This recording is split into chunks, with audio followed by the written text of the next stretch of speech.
உலக தமிழர்களுக்கு வணக்கம். நான் உங்கள் வெங்கிரத்னம். இன்னைக்கு இடம் கொஞ்சம் புதிய இடம், கொஞ்சம் வெளியில் வந்திருக்கேன். அதனால் வாய்ஸ் கிளாரிட்டி அப்படிங்கிறது கொஞ்சம் குறைவாக தான் இருக்கும். இன்னைக்கு வீடியோ போடுற ஐடியாவிலே இல்லை. ஆனால் ஈரோட்டில் விஜய் அவர்களோட பேச்சை கேட்ட உடனே சரிப்போ எப்படியாவது ஒரு வீடியோ போட்டுருவோம், சப்ஸ்கிரைபர் அட்ஜஸ்ட் பண்ணிட்டு பார்த்துப்பாங்க அப்படின்னு ஒரு நம்பிக்கையோடு இந்த வீடியோ போடுறேன். விஜய் அவர்களோட பேச்சு எப்படி இருந்துச்சு தெரியுங்களா? வேற லெவல் டெவலப்மெண்ட் அப்படின்னு தான் இதை சொல்லணும். ஒரு கோயில் யானை குளிச்சு முழுவிட்டு சாமி ஊர்வலத்துக்காக வந்துச்சான். அப்போ ஒரு சேத்துல பிறண்டுக்கிட்டு ஒரு பன்னி வந்துச்சான். கருமும் இந்த பன்னி வந்து நம்ம மேலே உரசிச்சுன்னா நம்ம அழுக்காயிடுவோம் அப்படின்னு சொல்லிட்டு அந்த கோயில் யானை ஒதுங்கி போச்சான். உடனே பன்னி தான் கூட இருந்த இன்னொரு பன்னிகிட்ட சொல்லிச்சான், பத்தியா என்னை பார்த்து யானையே பயப்படுது அப்படின்னு. அப்படித்தான் விஜய் அவர்களோட பேச்சு அப்படிங்கிறது இருந்தது. குளிச்சு சுத்தமான கோயில் யானைன்னா திமுகங்கிற சேர்த்து பண்ணிங்க கூடலாம் சண்டை போடுறதுக்கு என் வேலை கிடையாது. அவங்க அசிங்கமான அரசியல் செய்வாங்க, அது மாதிரி எனக்கும் செய்யணும்னு அவசியம் கிடையாது. ஆனால் நான் செஞ்சேன்னா நீங்கள் தாங்க மாட்டீங்க, உங்களுக்கும் எங்களுக்கும் வித்தியாசம் இல்லாமல் போயிடும். நீங்கள் ஒரு தீய சக்தி, நாங்கள் ஒரு தூய சக்தி அப்படிங்கிறத ரொம்ப ஆழமாக பதிவு பண்ணியிருந்தார். என்னெல்லாம் பொறுத்த வரைக்கும் எப்படி தெரியுங்களா? ஒரு 10,000 பணத்தை கொடுத்து இதை வச்சுக்கிறியா இல்லை திமுக ஒரு 10 நிமிஷம் திட்டுறேன் அதை கேட்குறியா அப்படின்னு கேட்டால் அந்த 10,000 தூக்கி குப்பையில் போடுற மாதிரி தான் பார்ப்பேன் நான். நமக்கு திமுகவை யார் கழுவி ஊற்றுனாலும் சரி, காரி துப்புனாலும் சரி, ரொம்ப என்ஜாய் பண்ணுவோம். இன்னைக்கு அந்த அளவுக்கு விஜய் அவர்களோட பேச்சில் ஒரு மாற்றம் இருந்தது. இதில் எதுலேயுமே அவதூறு அப்படின்னு நம்ம சொல்லிடவே முடியாது. காளிங்கராயர் வாய்க்கால் எப்பேற்பட்ட ஒரு பாசன திட்டம் அப்படிங்கிறது ஈரோட்டு மக்களுக்கு நல்லாவே தெரியும். அதெல்லாம் டீகோட் பண்ணி பேசியிருந்தார் அப்படிங்கிறது விஜய் அவர்களோட பேச்சு. அது யார் ப்ரிப்பேர் பண்ணி கொடுக்குறாங்க அப்படிங்கிறதெல்லாம் நமக்கு தெரியல. பட் ரொம்ப ரசிக்கிற மாதிரி இருந்தது. ஒரு வரலாற்றை பேசி இங்கே அத்திக்கடவு அவிநாசி திட்டத்தால் ஈரோடு மக்கள் எப்படி பயனடைகிறாங்க அதை விரிவுபடுத்துறதுக்கு துப்பு இல்லாமல் ஸ்டிக்கர் ஓட்டிட்டு திரியிறீங்களே திமுக காரங்களா, உங்களுக்கு வெக்கமா இல்லையா அப்படின்லாம் எப்படி சொல்கிறது, செருப்பை சாணியில் முக்கி முக்கி முக்கி முக்கி அடித்த மாதிரி தான் இருந்தது. பேச்சு நல்ல முன்னேற்றம் அப்படிங்கிறது இருந்தது. அதோட முக்கியமான விஷயம் என்ன அப்படின்னா, இன்னைக்கு விஜய் அவர்களோட பிரச்சாரம் அப்படிங்கிறது ஈரோட்டில் நடக்க போகுது. இந்த 200 ரூபா கொத்தடிமைகள் இருக்கானுங்க பார்த்தீங்களா, இவனுங்க இந்த அண்டா குண்டாலாம் இருக்கானுங்க பார்த்தீங்களா, திமுக கிட்ட எச்சிலும்பு வாங்கி திங்கிறவனுங்க, இவங்க எல்லாம் வந்து விஜய் எங்கேயாவது ஏதாவது தப்பு பண்ணியிருப்பாரா அப்படின்னு சொல்லிட்டு கண்ணில் விளக்கெண்ணெயை ஊற்றிக்கிட்டு பார்த்துக்கிட்டு இருந்திருப்பானுங்க. பட் இன்னைக்கு எந்த தப்புமே நடக்கலை. ஒரே ஒரு தொண்டர் ஒரு டவரில் ஏறினார். விஜய் அவர்கள் இறங்க சொன்ன உடனே அந்த பையன் இறங்கிட்டான். உண்மையிலேயே ஒரு நல்ல வழி நடத்தல். நீங்கள் அதிமுக கூட்டத்திலையும் பார்த்தீங்கன்னா யாரோ ஒருத்தர் எங்கேயாவது ஏறுவாங்க, இபிஎஸ் சொன்னார் அப்படின்னா உடனே கேட்பாங்க. அந்த கட்டுப்பாடு அப்படிங்கிறது இன்னைக்கு முழுக்க வந்திருந்துச்சு அப்படின்னு பார்க்குறேன். இது செங்கோட்டையனோட ஒரு வழிநடத்தல், செங்கோட்டையனோட ஒரு யுக்தி அப்படின்னு கூட பார்க்கலாம். செங்கோட்டையனால் டிவிகேவிற்கு எந்த அளவுக்கு ஒரு முன்னேற்றம் கிடைச்சிருக்கு அப்படிங்கிறத இந்த ஒழுங்குமுறை அப்படிங்கிறது ரொம்ப சரியாகவே காட்டுச்சு அப்படின்னு தான் நம்மளால் பார்க்க முடிஞ்சுது. எல்லாத்தை விட முக்கியம் விவசாயம். இந்தியாவோட முதுகெலும்பு, தமிழ்நாட்டோட முதுகெலும்பு விவசாயம் தான். ஈரோடு அப்படின்னாலே மஞ்சள். நம்ம திமுக கரகாட்ட கோஷ்டி ஈரோடு அப்படின்னாலே ராமசாமி அப்படின்றாங்க. பட் ராமசாமிகிட்டையும் ஏற்றுக்கக்கூடிய சில விஷயங்கள் இருக்குது, அதை நாங்கள் ஏற்றுக்கிறோம் அப்படிங்கிறதையும் விஜய் அவர்கள் சொல்லியிருந்தார். அவரோட கொள்கை தலைவர்களில் அவரும் ஒருத்தர்.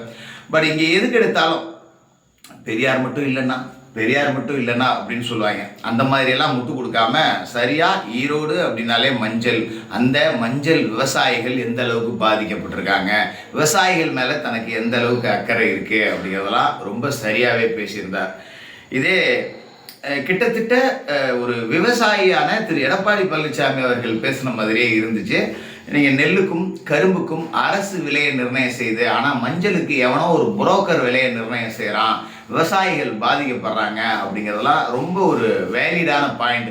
மஞ்சளுக்கும் விலையை அரசு நிர்ணயம் செய்யணும் அப்படிங்கிறதெல்லாம் ரொம்ப சரியாகவே இருந்தது. அரசு விலையே நிர்ணயம் செஞ்சாலும் கூட அதில் ஏகப்பட்ட பிரச்சனைகள் அப்படிங்கிறதும் வரும். அதை எல்லாமே ரொம்ப டீகோட் பண்ணி ரொம்ப சரியாக பேசியிருந்தார். எல்லாத்தை விட முக்கியம், கிட்டத்தட்ட ஒரு சிக்னல் அப்படிங்கிறது அதிமுகவுக்கு கொடுத்த மாதிரி தான் இருந்தது. டிவிகேவுக்கும் திமுகவுக்கும் தான் போட்டி அப்படிங்கிறத ஒரு தொடர்ச்சியாக சொல்லிக்கிட்டே இருக்காரு. அதே நேரத்தில் இன்றைய பேச்சில் முழுக்க பார்த்தீங்கன்னா புரட்சி தலைவர் எம்ஜிஆர் அவர்களையும் அம்மா ஜெயலலிதா அவர்களையும் புகழ்ந்து தான் பேசியிருந்தார். நான் கூட அரசியலில் இருக்கும்போது என்ன இவங்க இவ்வளோ பர்சனலாக திமுகவை திட்டுறாங்க அப்படின்னு நினைப்பேன். ஆனால் இங்கே வந்து பார்க்கும்போது தான் தெரியுது இவனுங்க உண்மையிலேயே தீய சக்தி தான் அப்படின்னு.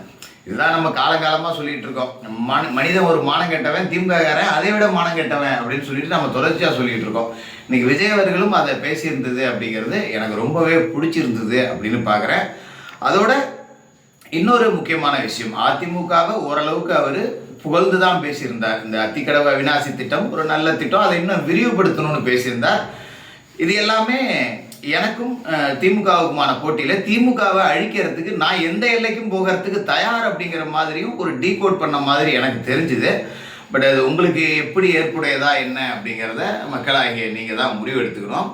ஆனால் கடந்த கூட்டங்கள்லாம் பார்த்தீங்கன்னா விஜய் அவர்கள் பேசிய நேரம் குறைவு, பேசிய சப்ஜெக்ட் ரொம்ப குறைவு அப்படிங்கிறதெல்லாம் நாமளே டீகோட் பண்ணியிருந்தோம்.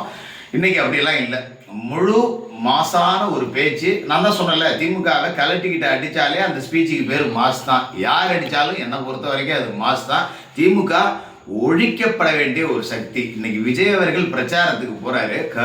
கரூருக்கு வந்தீங்க, ஏன் வரல? ஈரோட்டுக்கு வர தெரியுது, கரூருக்கு வர தெரியலையா? அப்படி இப்படின்னு இஷ்டத்துக்கு போஸ்டர் அங்கங்க.